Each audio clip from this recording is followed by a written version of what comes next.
Science पसंद है लेकिन नीट या जेडबल नहीं करनी तो कोई बात नहीं है, लेकिन व्हाट नेक्स्ट, नेक्स्ट नहीं next. Okay, yes you heard it right, it is national entrance screening test जिसकी डेट्स ऑलरेडी डिक्लेयर हो चुकी है।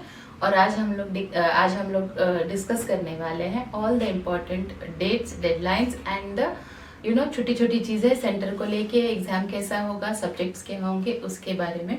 सो फ्रेंड्स बने रहिए टू द चैनल। और अगर आप चैनल पे नए हैं तो पहले ही सब्सक्राइब कर लीजिए, क्योंकि इस एग्जाम से भी रिलेटेड सारी इन्फॉर्मेशन आपको मिलती रहेंगी टाइम टू टाइम। ओके, और आपको सब्सक्राइब करना है करियर एंकर एजुकेशन कंसल्टेंसी को, ये याद रखना है, this is very important. Okay, चलो coming to the topic. Science आपका पैशन है, बहुत पसंद है, you want to carve a future in innovative technology, लेकिन डॉक्टर या इंजीनियर के अलावा भी कुछ करना है, you want to get into research, then this exam is the best choice for you people. Okay, अभी ये है क्या, this is a 5-year integrated MSc programme.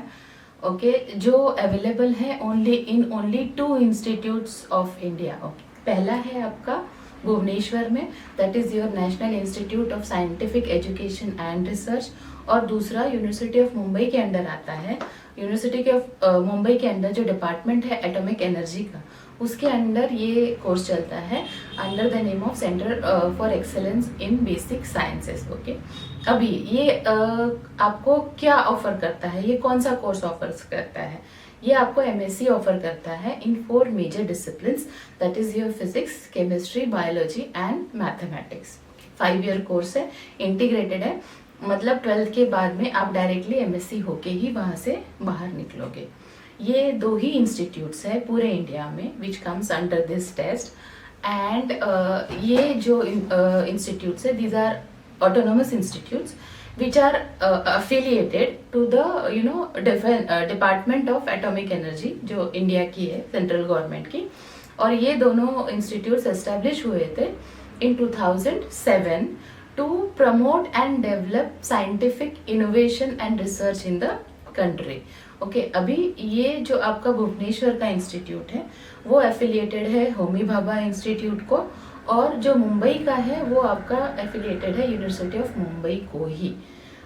Bhubaneswar institute में there are around 200 seats, and in Mumbai का institute there are 57 seats available for this MSc programmes. अभी ये course कर कौन कौन सकता है, एनी 12th स्टैंडर्ड स्टूडेंट जो पास कर चुका है 12th को, जिसको PCMB मतलब उसको 12th में साइंस स्ट्रीम होगा और चारों सब्जेक्ट्स होंगे, that is your physics, chemistry, biology as well as mathematics.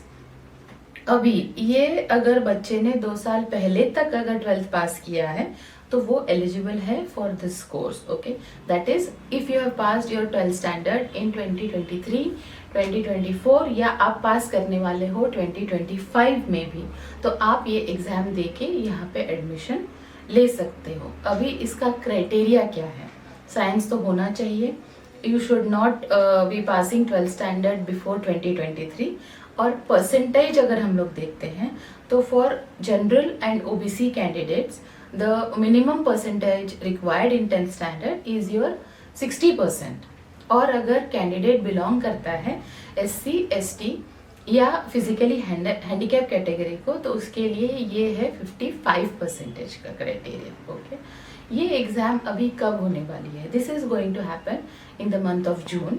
Forms already start हो चुके हैं 17th ऑफ February से, और क्लोजिंग डेट है फॉर्म्स की 9th ऑफ May तक। Okay, you have plenty of time, अच्छे से आप देख लो, समझ लो, then you can fill the form. Admission का आपका एडमिट कार्ड आपका डाउनलोड कर सकते हैं आप 2nd ऑफ जून को, और एग्जाम होगा on 22nd of June.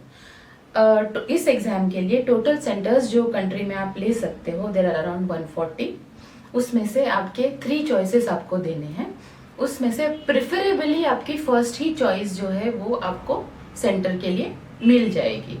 Exam होगा 3 घंटे का, that is from 9 o'clock to 3 घंटे का नहीं, 3.5 घंटे का, 9 o'clock टू 12:30। ओके, ये एग्जाम ऑनलाइन होगा, कंप्यूटर बेस्ड ही है।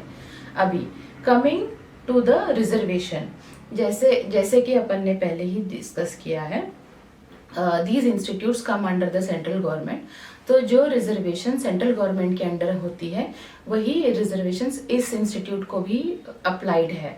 दैट इज EWS के लिए 10% का रिजर्वेशन है, SC स्टूडेंट के लिए 15% का रिजर्वेशन है, ST कैंडिडेट्स के लिए 7.5 and for the OBC candidates it is 27%. Okay, अभी आती है बात नेक्स्ट फिजिकली हैंडीकैप PWBD के स्टूडेंट्स के लिए. उनके लिए 5% रिजर्वेशन है अक्रॉस ऑल दीज पैरामीटर्स, माने ये हॉरिजेंटल रिजर्वेशन है. अभी इसमें जो क्राइटेरिया है आप स्क्राइब का यूज कर सकते हो, दैट इज परमिसेबल. और फिजिकली हैंडीकैप बच्चों के लिए जो PWBD के अंदर फॉल करते हैं, they will get an extra 20 minutes per hour of the examination as the compensatory time. So this criteria is available. बस जो सर्टिफिकेट्स हैं वो उनके प्रॉपर होने चाहिए और वो सेंट्रल गवर्नमेंट के जो बेसिक क्राइटेरिया को मीट करते हैं वो होने चाहिए. फॉर एन OBC कैंडिडेट आपका OBC का जो कास्ट है वो सेंट्रली लिस्टेड होगा. इसका मतलब क्या है कि आपको for an SCBC student there will be no reservation because ये सेंट्रली लिस्टेड कास्ट नहीं है. तो इसको अच्छे से याद रखिएगा. Now coming to the exam का paper pattern. Okay, paper pattern में आपके 4 सब्जेक्ट्स रहेंगे एग्जाम में, physics, chemistry, bio and mathematics. करना के होता कैसे है कि हर सेक्शन में आपके 20 क्वेश्चंस होते हैं और each question carries 3 marks. Okay, there is -1 for a wrong answer. अगर कोई क्वेश्चन अनअटेम्प्टेड जाता है तो उसके लिए आपको कोई मार्क्स का डिफरेंस नहीं होगा. लेकिन जब इवैल्यूएशन करेंगे, क्योंकि मार्क्स आपको जो टोटल बनते हैं वो 180 मार्क्स ही बनते हैं, तो फिर कैसे, बिकॉज 60 into 4 अगर हम देखते हैं तो दैट विल बी 240. लेकिन 240 नहीं हो के क्या करते हैं कि ईच सेक्शन का जो है आपको जो बेस्ट ऑफ 3 लेंगे, मतलब चारों सेक्शन के आपके इवैल्यूएशन होगा, उसमें से 3 बेस्ट जो भी सेक्शंस होंगे उसके मार्क्स कंसिडर किए जाएंगे for the final evaluation. Okay, next, अभी ये रैंकिंग होती कैसे है, इसके मार्क्स की स्कीम क्या है. They have 2 different criteria of merit निकालने का. पहला जो क्राइटेरिया है वो तो आपका नॉर्मल परसेंटाइल है, जो हम लोग हर एग्जाम में आता है, और वो परसेंटाइल बेस्ड ही आपका कट ऑफ डिसाइड होगा. बट ये एक सेकेंड क्राइटेरिया भी लगाते हैं, that is your section wise minimum admissible marks चाहिए. वो क्या होता है कि सपोजिंग फिजिक्स का सेक्शन है तो उसके जो टॉप 100 स्टूडेंट्स रहेंगे, मतलब वो 100 बच्चे जिन्होंने उसके मैक्सिमम मार्क्स स्कोर किया है. ओके, सो दिस जो स्कोर निकाला जाएगा जो आपको एलिजिबल बनाएगा स्कोर सेक्शन वाइज. मतलब अगर आप फिजिक्स में एलिजिबल हो रहे हो तो कैसे होंगे, तो वो जो टॉप 100 बच्चे रहेंगे उसमें से उन बच्चों का एवरेज, ओके, एवरेज जो आएगा इनटू 20, मतलब वो 20 बच्चों का एवरेज निकाल के you get the marks which will be eligibility for that section. अभी इसमें भी आपको रिजर्वेशन मतलब क्या कहेंगे, कैटेगरी वाइज इसमें कुछ आपको डिस्काउंट रहेगा. Okay, for an SC ST category का स्टूडेंट ये आपको 90% पे आएगा. लेकिन जो टोटल आपका रैंक बनेगा वो उनके दोनों भी क्राइटेरिया मीट होके बनेगा.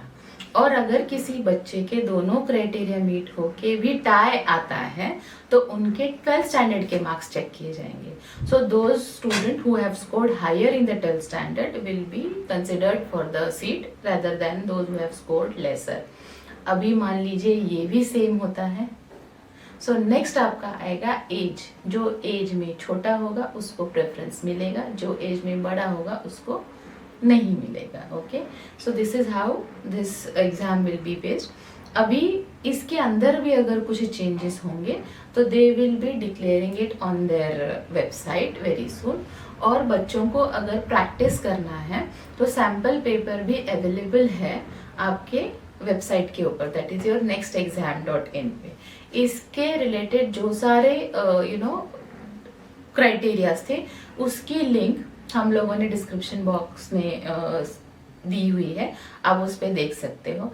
उसके अलावा कोई अगर आपको डाउट होगा तो वो आप कॉल करके भी पूछ सकते हैं, and you can connect with us any time for any kind of clarification. Form भी भरना होगा, उस टाइम पे भी कोई अगर आपको डाउट होगा तो यू कैन कॉन्टैक्ट अस।